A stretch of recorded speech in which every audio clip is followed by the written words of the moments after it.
মেহেদি হাসান নামক আইডি থেকে এক ভাই জানতে চেয়েছেন,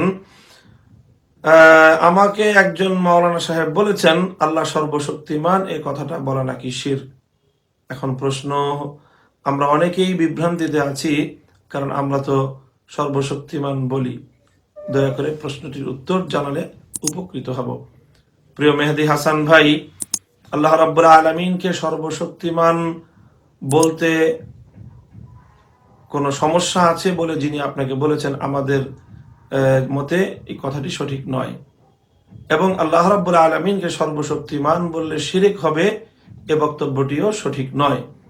বরং কোরআন এবং হাদিস দ্বারা প্রমাণিত হয় যে আল্লাহ রাব্বুল আলামিনকে সর্বশক্তিমান বলা যেতে পারে। আল্লাহ রাব্বুল আলামিনের আসমায়ে হুসনার মধ্যে থেকে একটি হলো আল কাদের, যার অর্থ হলো সর্বশক্তিমান। সুতরাং যেহেতু আল্লাহ রাব্বুল আলামিনের এই নামের মধ্যেই সর্বশক্তিমান এই গুণবাচক নাম রয়েছে, কাজেই তার সমার্থক বা তার অনুবাদের কোনো ভাষা আল্লাহ রাব্বুল আলামিনের ক্ষেত্রে প্রয়োগ করতে আপত্তির কোনো দিক আছে বলে আমরা মনে করি না। সুতরাং যিনি বলেছেন এমন কথা, তিনি যতক্ষণ পর্যন্ত এর সুস্পষ্ট প্রমাণ সামনে না আনবেন, ততক্ষণ পর্যন্ত তার কথা গ্রহণযোগ্য হতে পারে না।